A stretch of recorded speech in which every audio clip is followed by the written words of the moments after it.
I'm joined by David Eriksson. Hello. The first ever podcast guest, and now podcast guest number, I think 13 when this comes out. Sounds right? Good to me. 14, I think. Yeah. I'm the original gangster. OG, welcome back. Thank you. So David's been staying with me as he's homeless at the moment. Yeah, I am stuck in Ireland, and I love it. Can't escape. He's stuck in this great little place we have. Traveling around, learning. Yeah, that was the way to do it. It was very unplanned. I was going to London, and then the plan was to go here for about 5 days, and I've been here 2 weeks almost. So I kind of like Dublin. It's got a few weeks more. And obviously, since I get to stay with Nathan, it's a pretty good deal. I'm basically saving money by not going home. He's fasting, so he's saving even more money. Exactly. Just broke a 3-day fast, and I enjoyed the fuck out of those eggs. That's what I'm sure. 3-day fast, hardcore. Yeah, that's a funny one. When people ask me why I fast, and as you can imagine, that happens quite a lot. Basically, every single time I tell someone about it, and I have probably 20 plus answers. But since this is a good medium to get into it properly, so maybe let's do that. For me, it's a big mind challenge.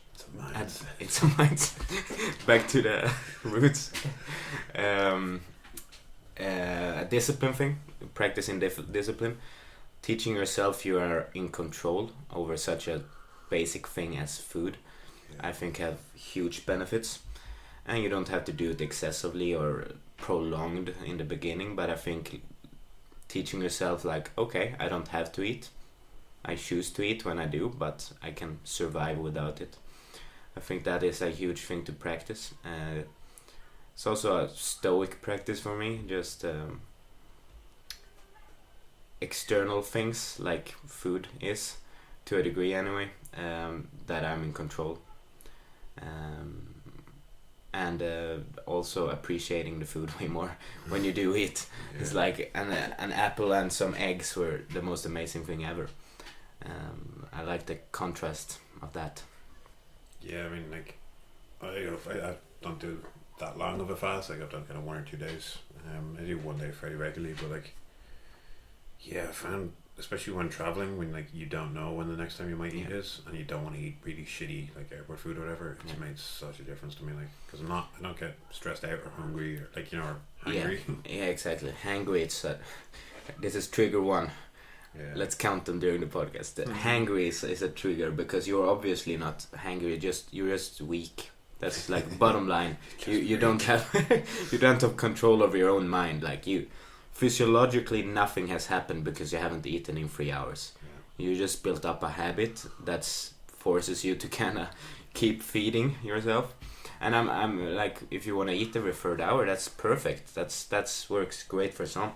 But if you literally can't control you're a dick to people because you haven't eaten in 3 hours, maybe check yourself there. That's pretty ridiculous. I think it's a good practice to be able to fast maybe upwards to a full day, 24 hours. Yeah. But then if you want to do it or not, I have no say in that. Definitely not for most people, I would say. I think it's an extreme approach. Yeah, it's a good one to know how to do that. To mentally be able to go into that realm. Big time. Yeah, and you get better at it, like everything. Now a 3 day for me is it gets a bit challenging at times. you find yourself googling food and just watching random YouTube videos, a full day of eating videos, and just crave weird things, basically everything. But that's when the mental strength comes in, when you can override that.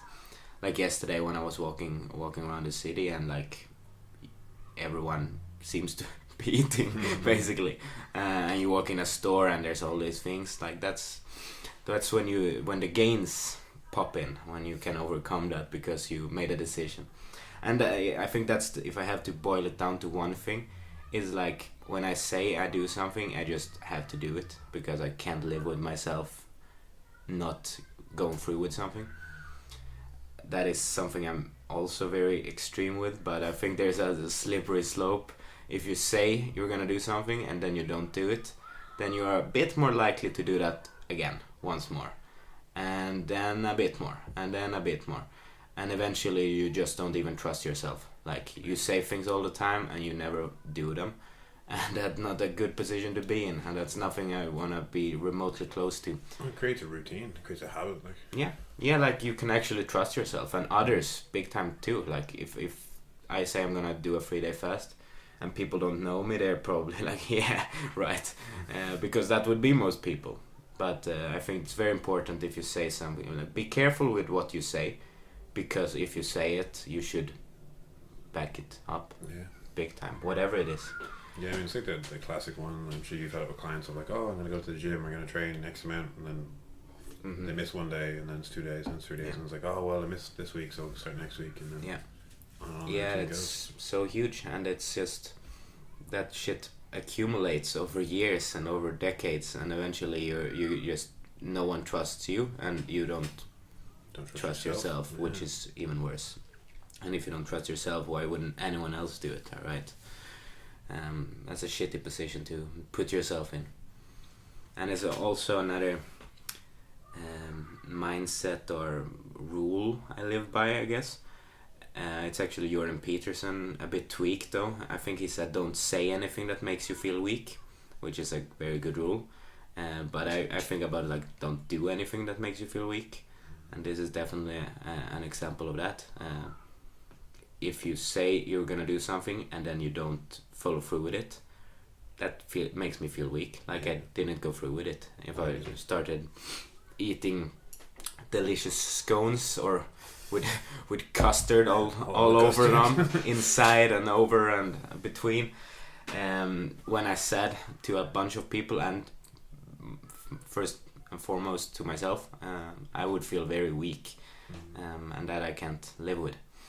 So I'd rather take the extreme mindset to avoid that. Yeah. Commit to something when you're going to do it. Yeah.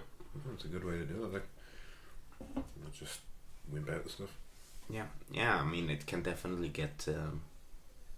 I mean, it's impossible to do everything you say. Sometimes shit gets in the way, and it's just stupid to follow through with something because things changed.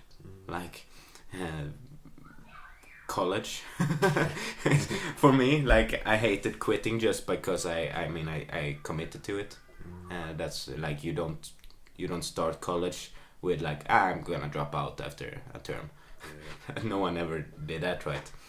So but in the situation and in hindsight as well, I'm very happy that I did. So yeah, take it with a grain of salt, I guess, but as a rule, I think it's a very good rule to never do anything that makes you feel weak. Yeah, but I think, I don't know, at least for me, I think college did that. Because I was doing something I didn't want to do, right, and then I have to just see it out, even though I was like, fuck it, I don't want to, but I just gotta see this out. Yeah. And it's like, you just, you have to give into it. Yeah, it definitely made me feel worthless. Yeah.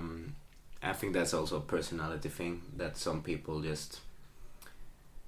I'm quite rebellious in that. So if something is expected as externally, that I'm not fully on board with myself, I'm just not gonna do it, and I might even do the opposite just for the fuck of it. I mean, it's a crazy idea at like 18, 19, whatever, to like just assume that you know what you want to do for the rest of your life. Yeah, I mean, it's even earlier than that. I would say. You're starting in your early teens. Yeah, it's absolutely ridiculous. Because I mean, I didn't know fucking at that age that I could train people. I think actually one thing that helped me long term was that I knew back then that I didn't know. Like I never like everyone I studied with at in high school, I guess. They were committed to be engineers and like all this. I was committed. I don't know, basically, which sucked back then. But I think that helped because I didn't just do it. And then when I realized I didn't want to do it, I just kept doing it anyway because... Yeah, I mean, there's a song, the sunscreen or something it's called, but like the line out of the most interesting people I know never knew what they wanted to do, and it's like, yeah, and the most interesting people at 40 still don't know what they want to do. Yeah, in a way, it's weird. It's life. It is life. But I'm very happy how it turned out. I mean, traveling and Yeah, I mean, there's not coaching. many jobs you could do this with. Like. No, very happy about that. But it's also one of those things that looks shiny. I'm sure. I only have the inside perspective, obviously, because I'm me. But I would imagine it looks more fancy on the outside. Like, oh, now he's in Dublin. Oh, now he's in London. And there's 15-second snippets of my the highlights of my day, kind of thing.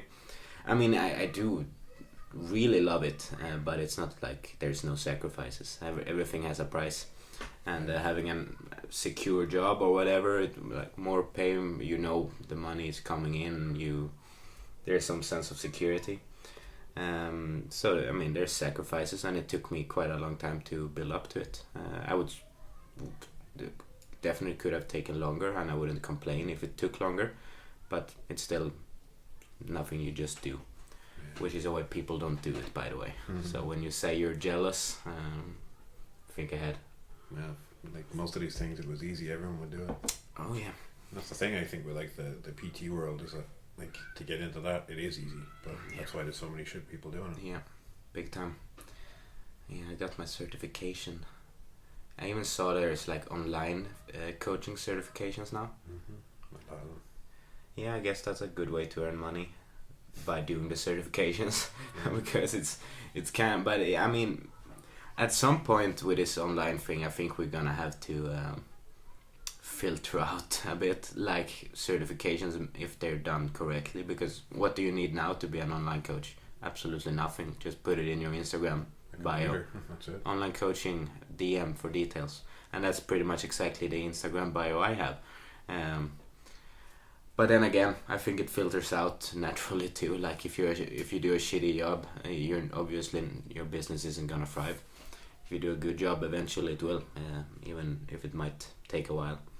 Especially if you're not the ones to make crazy claims of get shredded in 6 weeks. I think that's the genuinity there pays off long term. Yeah, it's the weird thing with training people, and like in a lot of ways you're your own advertisement, but you also need to like, it's not a short-term industry, as in like it's not 4 weeks and you're gonna look like X or be able to do Y, you know, and yet that's the expectation people have, and they get, you know, lulled in by trainers who... Yeah, it's a very tricky situation to market yourself in the industry. Because on one hand, like probably short term, the best way to market yourself is by these like promises and claims, like you have something that other trainers don't, some secret to get shredded or get a muscle up in 6 weeks, or secret of movement. Exactly, just bullshit people basically. And on the other hand, you can just lay back and don't market yourself too much, which is more genuine, but also won't get you out there in the extreme, overpopulated coaching industry. It's the thing I've tried to explain to a lot of people when they've asked me. It's like, when it comes to information, anyone with access to a computer has all the training information in the world. Like, it's all out there for free. Yeah, it's not about the information. It's the coach's experience and how to be able to notice things. Like, we were talking to Emma the other day, and like he was talking to you about your clients and picking out certain little details. Yeah. So yeah, it's about there's like this is so damn complex how you absorb information. Yeah. It's like, yeah, the information is out there, but that's not relevant whatsoever, because it's like when you read a book. If you read a book one day, it's like nothing is registering. It's just you turn the page, nothing happens. If you read that same exact sentence a year later or a week later or the same night, you have a completely different perception of the exact same thing. And that's just one factor of it. And if you apply that to coaching, it's like you can hear the same cue online at a forum, and it just doesn't tell you anything. But if the coach in the right time, in the right environment, the same exact cue, and it just clicks. So there's many layers of complexity to it, and Yeah. Like the coach. That's what you pay for. Yeah. If the coach can pinpoint just one thing, the right thing at that given time, that's huge. Save you years. Yeah. Yeah, and I know a few of those myself. Just things that, in hindsight, so obvious. Things that I should have known just based on the information itself. But this coach or this person just managed to say it at a time when it just clicked, for whatever reason, and that's just gold. So yeah, definitely, it's there's an art to coaching, and that's actually something I've been thinking a lot about. And one of the questions I asked Emmett the other day about cueing, like cueing people constantly. Some coaches like that, like there's always something, like turn your fist. Bowl of soup. Yeah, bowl of soup. But constantly reminding the client how they should position, where they should feel it, and I feel that's just many times overwhelming the person.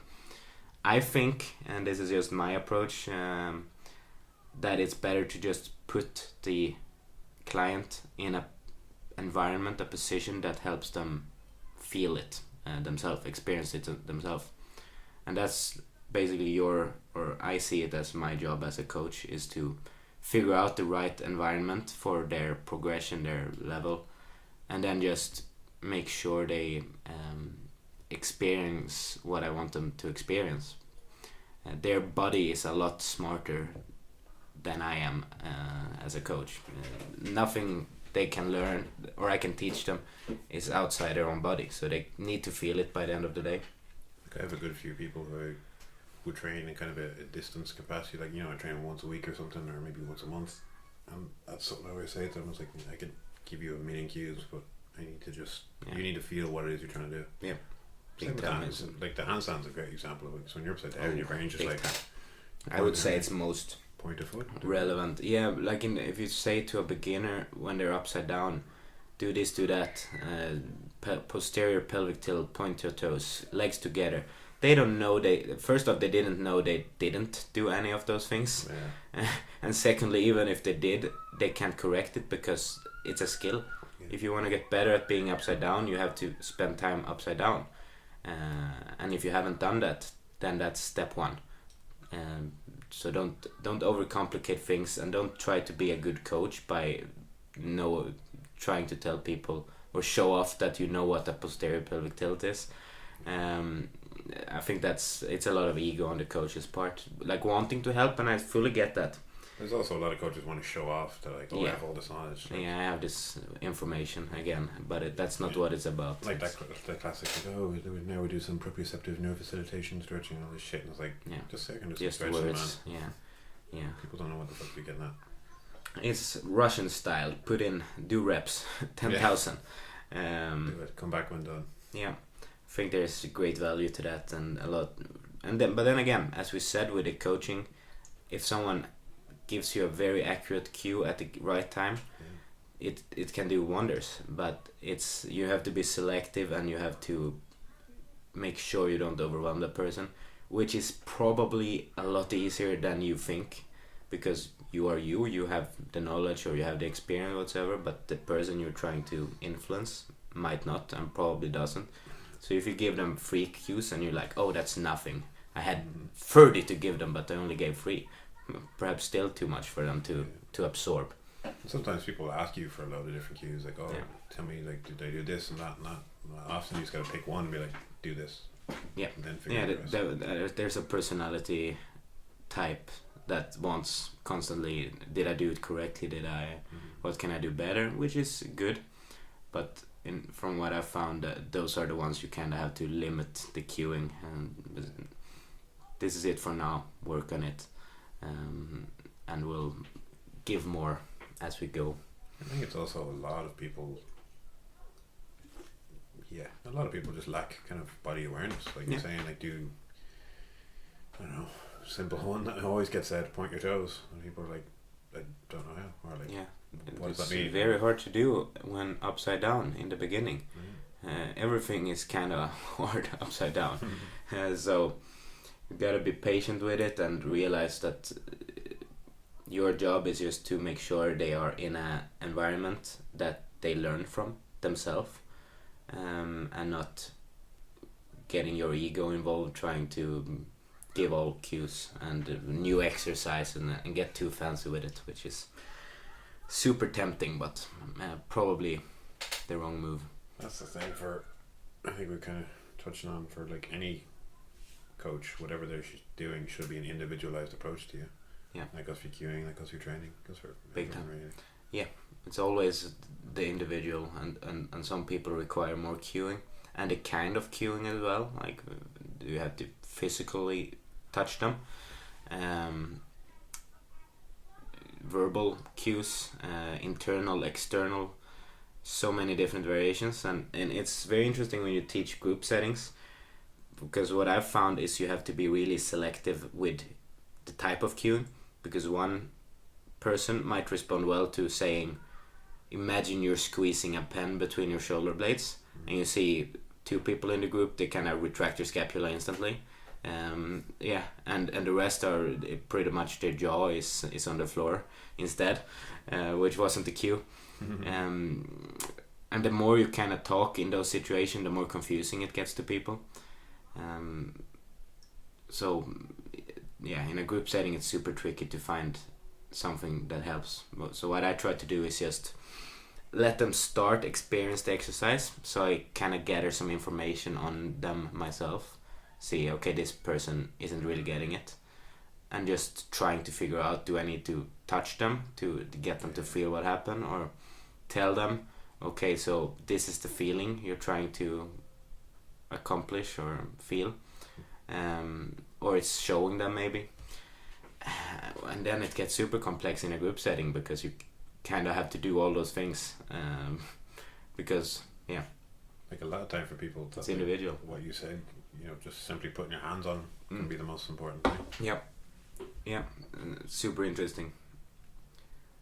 You kind of have to literally put them in the position you want them to be in, and they're like, oh, okay, I can do that, and it just clicks.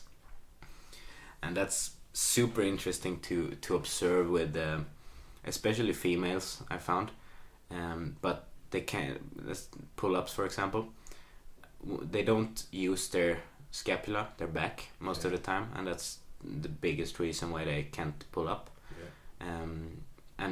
I wouldn't say guys are any better at using it either. It's just that they seem to be more strong in their arms, so they kind of get away with it.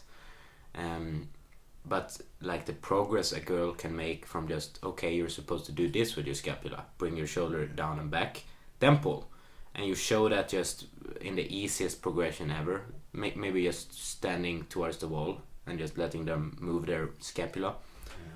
And at first it's like no movement whatsoever, but it's not a range of motion issue, it's not a strength issue either. It's just no one ever told them this is how it's supposed to feel. And then when they feel it, 15 minutes later, they are like progressing like crazy in a pull-up or their whatever progression they're working on. Like I've seen with a lot of women where they'll say like, oh, I can't do them, I just can't do them. You're like, you're a lot stronger than you give yourself credit for. It's like, you can do this, it's just you're missing a few parts of it. Yeah. It's more a connection thing. I think that's triggered too. Women can't do pull-ups. Fuck. Jesus Christ, it's a very simple skill. It takes some work, sure, but the funny thing also is that people that say they can't do one, they don't practice it, which kind of makes perfect sense. Right? But it's still super silly when you just think about it. Like you're saying you can't do it, and you're not practicing it. What? Maybe reconsider at least one of those. Either don't say that, or start practicing. Or one that annoys the hell out of me, and this is just from a friend who said it to me numerous times. Oh, I've been training this thing for X amount of time, and it just hasn't been working. And you're kind of like, why not train something else then? Like if you've been training that for so long, try something else. If it's truly that long, or maybe it's not that long, as long as you need it. But definitely, it's So bans of pull-ups. What do you think? Let's just trigger me. Yeah. Just throw in keywords. Yeah, I mean the patriarchy. Bands are the patriarchy. Yeah, they are. Yeah, that's probably the most common thing I say with my gymnastic classes at the CrossFit gym I teach. And I think as CrossFitters they're quite good learners. I would say they listen when you talk and they kind of get it. Then they don't really put in the individual work. Like they like to go to the group classes and get sweaty. So getting them to do a 45-minute strength session is hard, and it's kind of weird, but that's how it is. They don't like working out alone in general, and the rest period, like if you have to rest between exercise, they feel lazy kind of thing. Yeah, like a lot of people don't understand strength work. Like the amount of places I've been to are like, oh, strength and conditioning, and it's like then followed up with, oh, it's a circuit. You're like, no. Yeah, the most basic principles of strength training are just lost for some reason, but I guess that's the case pretty much everywhere. I mean, top level CrossFitters are obviously super aware of it, as well as top level anything. But I mean, I've seen a lot of top level CrossFitters who don't, like, they do CrossFit as their sport, but they don't train CrossFit to get good at CrossFit. No, it's much more paradox. It's much more paradox. Paradoxical. Periodization. Periodization. There we go. Hard word. Big words. Word I've written a million times and obviously haven't said out loud much. Yeah, there are so many compartments to CrossFit, and if you're gonna do it all the time, that's not gonna work. So, like every other sport, they have cycles of training where they peak towards a competition, but outside of that peaking phase, which is probably only like 4 to 6 weeks before the competition, they have cycles of it wouldn't look necessarily like CrossFit. It would be focused on building strength in Olympic lifting or in gymnastics, maybe some pure conditioning, and just cycling through those. Which is it's very interesting to study high level performers in any sport, because it differs a lot from how it's commonly done in that sport. Like top level, let's say martial artist, obviously train differently than the average bloke doing martial arts. And for me it makes kind of sense to take inspiration of the high achievers, but they are definitely doing something right. Not necessarily perfect. I mean, I say that to a lot of people. It's like, look at whoever the top level person in your discipline is and adapt it to you. Yeah. Don't do what they do, because you're not going to be able to. Yeah. Adapt it. Get inspired by it and see, like, try to find what made them successful and extract that. Don't just copy it. That's just stupid. There's no individual approach, but seeing the principle and trying to extract the principle behind what made them successful is super helpful, and comes back to the mindset many times from what I've found. It's oftentimes it's just the most basic foundational training, physical training, and you're like, oh, it's just this. You don't take 40,000 supplements. You maybe you take 2 supplements and you just eat. I just eat some rice, some veggies, and maybe some meat. That's basically high level achievers. And you're just blown away. Well, what is it then? And my theory is it's a huge mindset part that differentiates them from the rest, and consistency over a long time, which is what most people lack. Yeah, that's the big one for most people. Yeah. It's just keep showing up. Keep showing up and trusting it, and not changing things, which is something I struggle with because I'm so intrigued by different tactics and approaches, especially since the movement scene is so broad. It's not just about getting a better back squat or something. There's so many dimensions to it, and experimenting with it all kinda makes it all hard to be consistent with. with a few things. Very hard. I think that's the trickiest part about hashtag movement. Yeah. Is that like it's like the individual approach to fitness taken to the extreme, and that like I know plenty of people who do movement-y stuff and they'll do so many different little parts of disciplines, but no two people will do the same sort of stuff. Yeah. And I know there are people from certain backgrounds who, I don't know, go to certain schools or whatever, they're all doing similar material, but a lot of that is just essentially like CrossFit but more strict. Yeah. Like, you know, it's a gymnastics with a bit of weightlifting with a bit of whatever. I mean, the foundation just stays the same. You just have to do it consistently for a long time, which can be tricky. And it definitely is tricky if you want to pursue 10 different things and you're not even decided on which one you want right now, which has been me the last year. But there's also benefit to it, just exploring different things and seeing perspectives. Explore and find what you love. I think that's the hard part for a lot of people. That's a huge one, especially in the movement culture or every physical culture, like bouldering, martial art, soccer, football, better word. Yeah, now all of them gets it.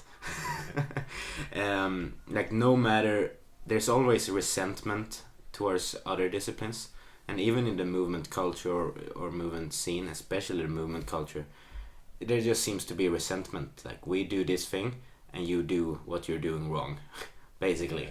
And that just bugs the hell out of me. Like body weight fitness people, like, you don't need weights, that's stupid.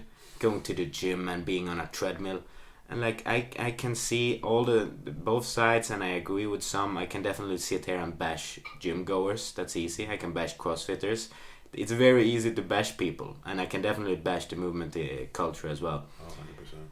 What it all comes down to for me is, don't pass judgment or be resentful towards any other, because if they found something they enjoy, that is pretty goddamn awesome. And I do not understand why you need to understand what they love about that. Even if they love it, that's all for me anyway. Yes, I don't like running, but people love it. Yeah, so I don't. Yeah, exactly. Let them go run. Cool. And especially when it gets I don't use machines, and you kind of say that in a way that makes you seem better than someone else. It's like, motherfucker, you're going in the exact same trap. I think actually it's something John Joanne said, that you move trumps how you move. Yeah. which is absolutely huge. And then we can start being resentful about, but it's not really moving to be in a machine. Who cares at the end of the day? Come on, if like, they enjoy that, the whole, like, let them do it. But the argument, like, I've seen top level powerlifters will use machines. I've seen top level gymnasts will use machines. Exactly. It's using a tool for an application. Yeah, it's context specific, and in some context, and if that's all they do, perhaps you can try to get a discussion going, like, do you want to try this, or try to open their mind. It's never a bad thing to try to influence someone to see something new, but that doesn't mean being resentful, or judging their choice. And even if it is someone that they want to be 300 kilos, I was about to say pounds, but now he's 300 kilos. It's a huge guy. Monster. And body build, and he don't want to do anything else. What's wrong with that? That's perfect. As far as I'm concerned, if you find something that you enjoy in life and stick with that, that's a good life. Yeah, that's like the hardest part, I think, for most people. I think a lot of people will try a handful of physical activities and then just be like, oh, well, that thing wasn't for me, so I won't do anything similar to it. Yeah. And I've seen that with a lot of people. Like, oh, I once did a strength and conditioning circuit, so I don't ever want to touch weights. You know, well, no, you just have one bad experience, and there's so many different things within there. Yeah, I think that's one thing with words, that like the pitfall of words, let's say. that we put a label to strength and conditioning, and you attend one of those classes, and then you associate that bad experience with strength and conditioning. And that can be the case in everything. Just one bad experience associated with a certain word. And I think that's one thing movement is trying to make less of. Because if you don't have all these terms, like this is powerlifting, this is, if we just think about it more as moving in general, then it's harder to kind of attach a bad experience. It's way harder to say, oh, I went out for groceries, I didn't like it, so I don't like moving. That's a weird thing weird conclusion to arrive at. Like it's the one thing I noticed within the movement circles a lot, where like, I don't know, take like handstand or a squat, whatever. Someone will say like, oh, this is a squat, and you're like, okay, but then there's like, this is a squat with weights on. Then there's your Olympic style, there's your powerlifting style. And, there's so many. All these terms, yeah. The squat is a resting position. Now you triggered me again. Damn it. Yeah, no, like. You mean your cisgendered squats? The heels on the floor, knees tracking toes. Do you even dorsiflex, bro? Yeah, no, I don't. So I'm definitely resentful towards everyone with any form of dorsiflexion. I hate dorsiflexion.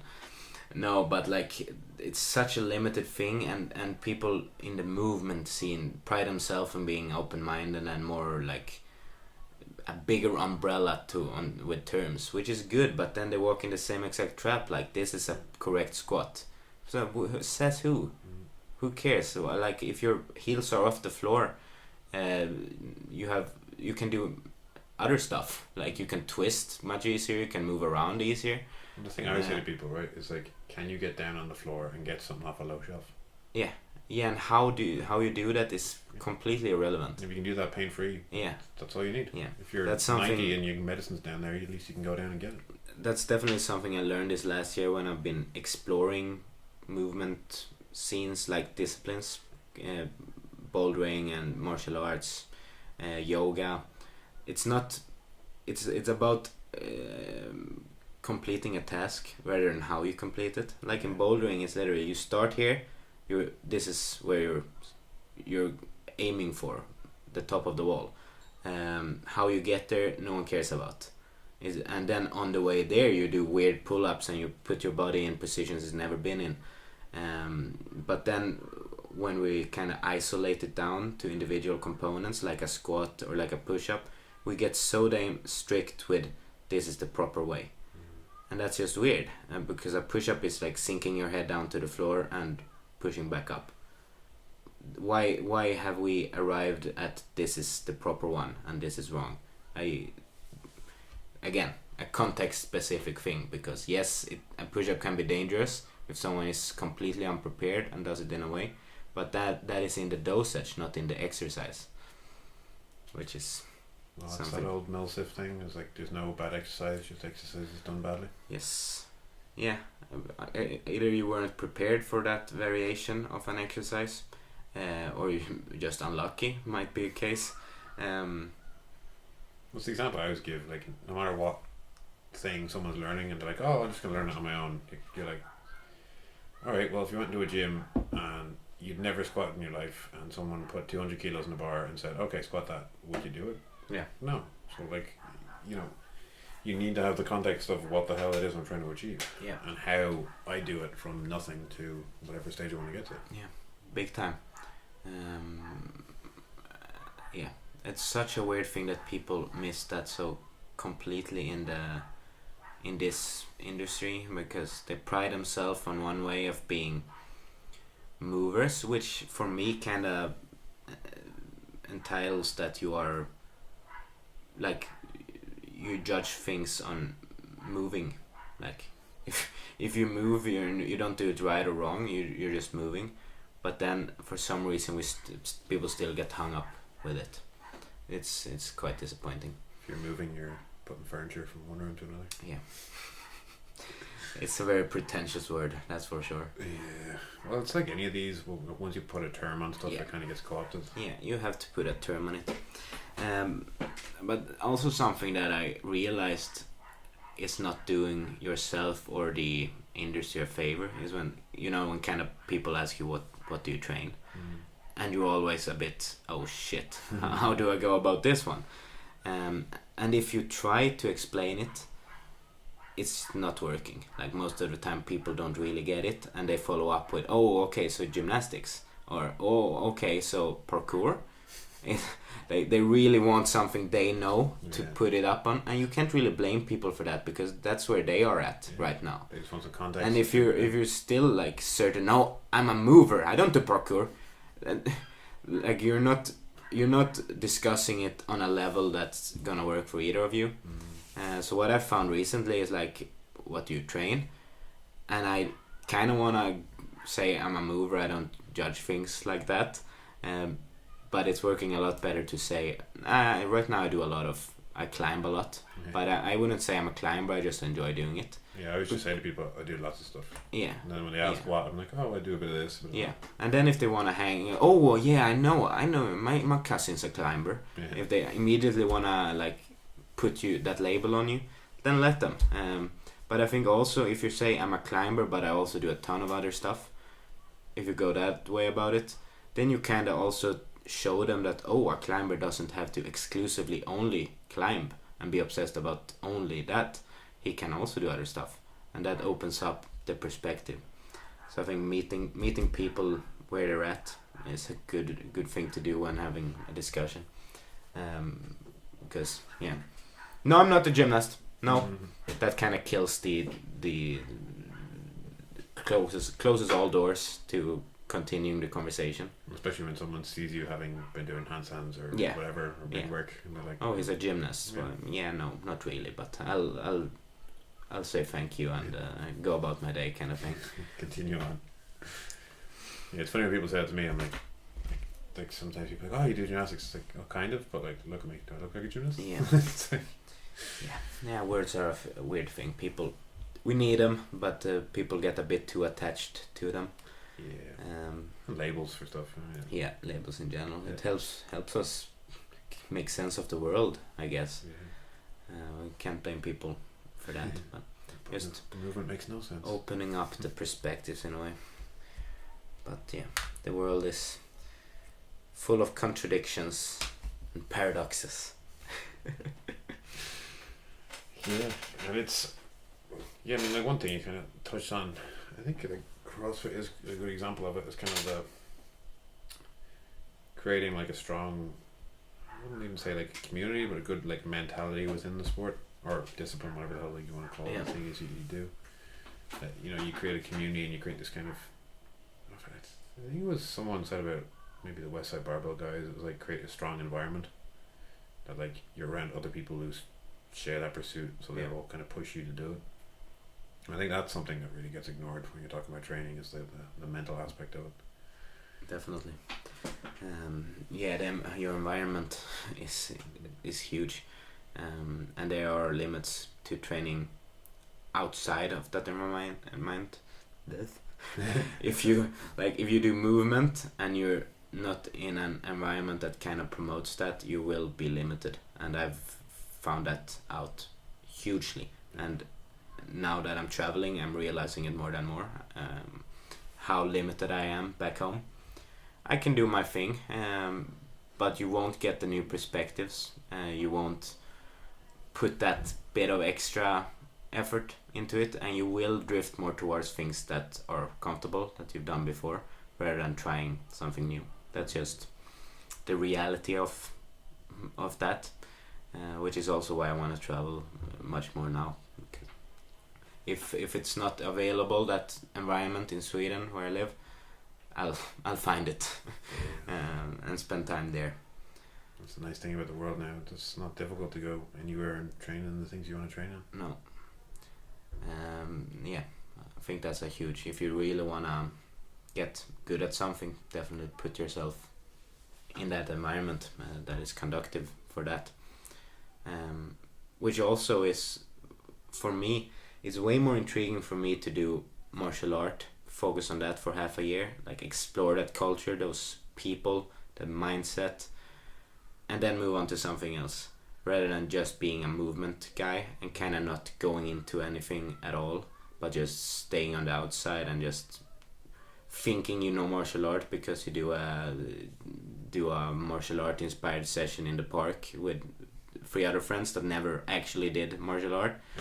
And it's kind of a weird thing too, I think. Yeah, it's like it's something that I never want to criticize because I know that the intentions are good and that the execution is coming from a good place. But then as someone who's done martial arts for a long time, it's like you're watching it going like, oh, it's like again, I think definitely the context is lost. I think that's what gets to me. Yeah, there's definitely no resentment, and it's super good, and in a like with a movement as a goal, it's completely fine. But I think what you miss is the culture itself. Like, how do these people do things? How do they talk to each other? There's a lot to learn outside of just the movements, and I think also within the movement, and like you don't have the context really. And I think that's it for it's super apparent with martial arts, because if you're not going in it with the intention of fighting or whatever, and you're just playing in the touch pot in the park, that's obviously a whole different thing, and that's not gonna be applicable if someone throw you in a cage. But also like acrobatics, if you just play around with acrobatics in the park, that's not the same thing as going to a gymnastic class or a free running class or something like this. So definitely do both, and I think, but again, if you wanna apply that in a more general movement way, you kind of need to have had that experience from the culture if you wanna teach it well anyway. And I think also like it will deepen your understanding of that thing that you're doing. So like take the acrobatics example. Like if you want to get down a like whatever trick, you know, if you go and learn from the people who do that all day every day, you're going to learn a lot more from it, and then be like, okay, now I can apply this to my own training. Yeah, I think that's the part that annoys me, where I see a lot of moving people will do like X thing martial art related, and you're kind of like, well, you've never done that. I can kind of see where you're getting at, but then like you're losing the reason why you do this, and then you're also forgetting. Yeah. Even just from the like from their own perspective, it's not important, but for me watching it, it's like you're forgetting like very key details that could make a big difference in a real situation. Yeah. But as we all know, definitely. Like if you're doing CrossFit and you throw wall balls, it translates perfectly to. Perfectly. Like the angle is exactly the same as an uppercut. Yeah. So. It's perfect. Yeah, that's hilarious. Some of the responses have been very interesting. Yeah, it's funny. I think that's actually a good example. Now, even that video, who knows what else is on that course, but when you lose the context to it and that's what you see, straight away you're like, what? Context is everything. Like, if we don't know the reasoning behind it, I don't think we should assume anything. Yeah. But also, if the context isn't explained, then like do wall balls to get good at uppercuts. You kind of have to explain that one before we proceed. Yeah, that's a big one. If you make a crazy claim or a claim whatsoever, and there's no explanation or backing it up in any way, I'm gonna be critical. Which unfortunately we see a lot of online these days. A lot, yeah.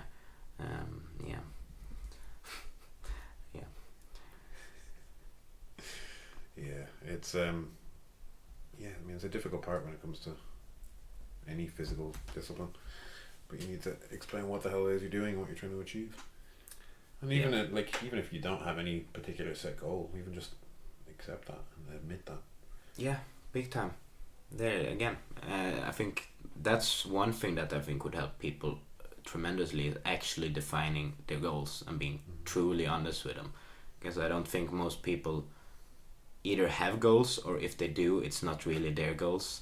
Like in the movement culture, that would be, I want the upper body basics, like the front lever, the one arm shin, and it's not really your goals. Your goals might be just enjoy life, literally. Yeah, like it's I've seen like a few interesting posts about handstands, and people like, oh, it's applicable to this thing and that discipline and that discipline, and it's like, why not just say it's fun? Yeah, like that's perfectly okay. Yeah, you don't have to motivate your goals to anyone else. If it just makes sense to you, then do that. Do it for pure enjoyment of it. Yeah, and if you want to achieve the upper body basics, that's perfect. I definitely want to, but I think it has to come from a deeper point. Like I enjoy it, or I enjoy the pursuit of it. Something a bit deeper. Like we were talking yesterday about, like, we both enjoy doing strength work. A mutual friend of ours hates doing strength work. Yeah. Yet, like, that's cool. Yeah. You know. Yeah, but then it gets complex, because you kind of have to balance that. Yeah. Because like if you only do things that you enjoy in the moment, that's some. If you have a goal that requires something you don't enjoy, you're just gonna have to accept it and do that together. Yeah, that's way too hedonistic. And just enjoy the moment. Like that's, again, going back to martial arts. That's one thing I see a lot, where people, like, let's say take jiu-jitsu for example. People are like, oh, I love doing jiu-jitsu. I'll only do jiu-jitsu. You're going, great. And then they get 10 years in, and it's like, well, my shoulders are fucked, my hips are fucked, whatever. And it's like, but I don't want to do it to fix that. I just want to keep doing jiu-jitsu. And it's like, well, if you want to keep doing it, you're going to have to do something to help the rest of your body. Yeah, that's a tricky one to get across to people. But normally by that stage, it's too late. Yeah, and that's something I think you have to really think about how you put it forward, because obviously it didn't work for them to think about it as, okay, do this and then that will help. You will be able to do it for 40 years instead of feeling shit in 3 years. And and I think that's kind of, like you touched on it earlier with the CrossFit classes, and I think, like, I've seen it countless times in all sorts of martial arts, and I think it's the kind of the Western problem, the mindset that we have. It's like we want this immediate, like, go hard and go home, because we want, like, oh, go as hard as you can, and we're not thinking about the longevity of it. We're not thinking about, will I be able to continue doing this pursuit when I'm in my 60s, 70s, 80s? Yeah, or just things that won't show up immediately. Like CrossFitters hate to stretch, and I mean, I fully relate to that. And I think one reason is because you don't see the immediate benefit. Like the only thing you know is, oh fuck, I suck at this. I don't like the feeling of sucking at this, and it kind of feels really bad to stretch. And I mean, you can't really blame them for not putting in the time. But if you can somehow get across that, just embrace the suck for a bit, and then when you start to feel looser, you start to just enjoy being in your body more, then it gets kind of okay, worth this investment. And if it assists with the end goal of the thing you want to do. Yeah, and that's also a huge thing, coming back to labels, that we put everything into compartments, like strength. This is a strength exercise. This is a mobility exercise. Yeah. But it's really just all the same, and they are all interconnected big time, like a pull-up. And here's a skill exercise. No, yeah, they're all the same. Everything is a skill, and you might need more mobility or more strength, based on you individually, but they all require both. So I think cutting down on the excessive labeling would help.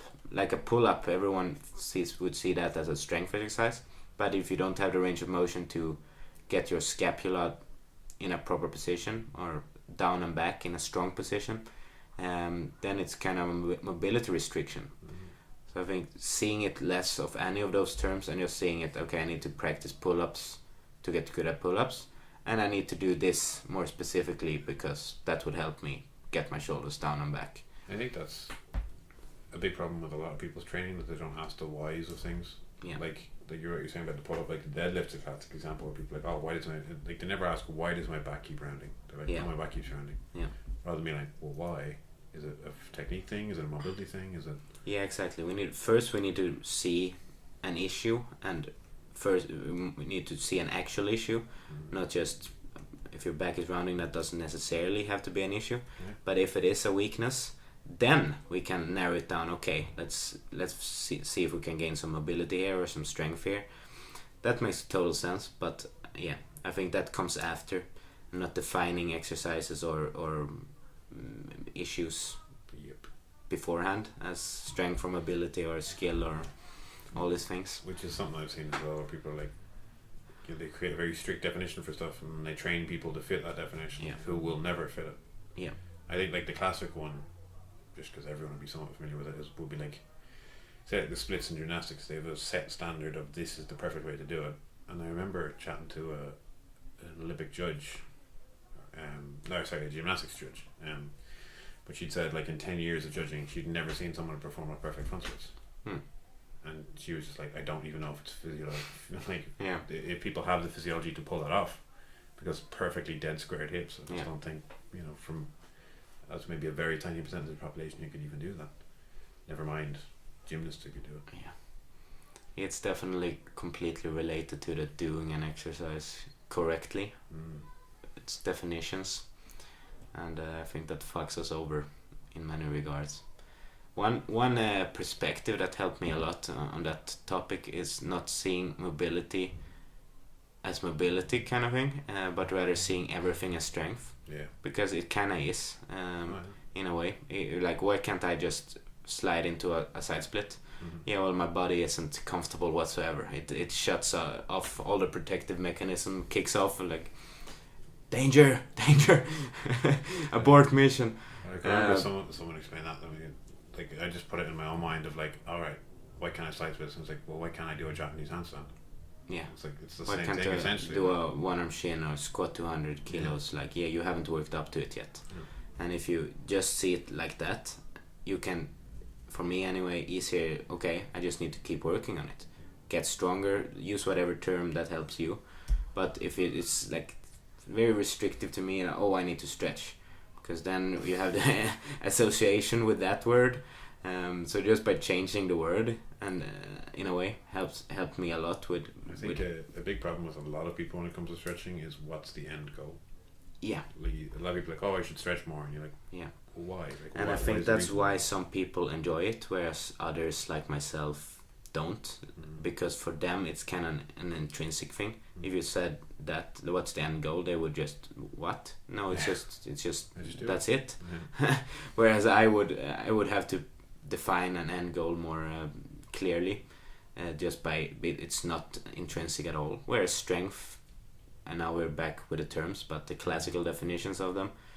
Classical strength training session, that just gets me hyped. I would do that without seeing results, probably. Just I like it. Whereas mobility is the opposite. I need reasons, which is also something that helped this last year when I've done bouldering, because then you can see applications for it. You're like, oh shit, I couldn't get my foot up here or something like that. Then it's very applicable. Like, okay, mobility would help. Then it gets a lot easier to practice. But if you're completely stuck with no actual end goal, and it's like, I would like the splits, that's very vague. And maybe the splits, you can visualize the cool Instagram picture enough to actually get it, but I think for people that are not intrinsically motivated to practice mobility, you kind of need a very direct application for it. Yeah, like, I mean, my reasons for doing the splits was, one, I thought it would be pretty cool for someone my size to pull them off. Yeah. And then two, I was like, let's just see what benefits they have. And like, I've inadvertently come across some of them, like in jiu-jitsu, there's certain submissions that can't be done on me now because my leg's just open. That's perfect, yeah. So it's like, all right. Yeah, that's definitely just the interest part can be a motivation in itself. Like, it seems very logical that it would help, but I'm not sure how. Yeah. But let's give it a go and see. Like, you're more experimental with it. And it was like, for me, I went from such a point of no mobility, I was so lacking in mobility that I was like, all right, let me just push this and see where it goes. I guess it's kind of like strength training for a lot of people. It's like, you start with whatever your beginning point, you're like, let's see where I can go with this. Yeah, that's that's for me, it's very interesting to see where things will lead. But yeah, principle of it all is define, like, really dig deep into what's your purpose with it. Define a clear why, because otherwise you won't fully do it, which comes back to the consistency thing. Find a way to stay consistent over a very long time. And have an honest approach to that. That's the other reason why having a coach's handy because you have that honest eye to do all those things over it, to be like, well, you are good at all these things, but you probably need to do this one really boring exercise that you don't want to do. Keep you honest, stay objective. Yeah. It's hilarious how hard it is to coach yourself. Yeah. Can like do the most technical, perfectly made, in theory, programs, but if it's like when it's for yourself, you just for some reason think you're above it. Like, nah, I'll just switch this up. Like if a student did that, that would be like, yeah. It's like, oh, this isn't working. It's like, because you've only been doing it for 2 weeks. Yeah, like, you did it one session, and then you were like, oh, I will optimize this bit, and you just jump program. And it's hilarious. But yeah, everyone kind of needs a coach. Bottom line, even the best coaches, I think. All the best coaches I know have their own coaches. Yeah.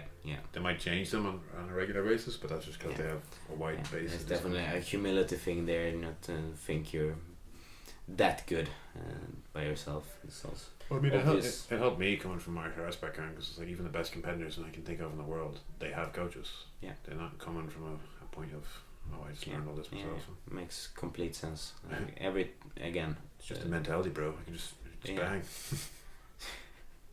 Every high achiever definitely has a coach. So why wouldn't you if you want to be a top achiever? Yeah, whatever that field you're trying to. I think that's a nice spot to wrap up on. Yeah. A ranting podcast. Yeah, that's a good one. That's the. So if you want to find them, check out Free the Frame. Yeah, check me out. I have the most weird Instagram, hopefully entertaining. And if you wanna get to know me, then write me. Don't assume you know anyone on their Instagram profile. Yeah. I'm a quite friendly guy. I'm not a serious guy. That's why my Instagram is weird. As a rule, if you're not sure if I'm joking, I am most definitely joking. And please write me. One-on-one conversation is what I enjoy the most. Real connections, which Instagram can be good for if you actually take the time. Yeah, and if you actually make the conversations, not just rant.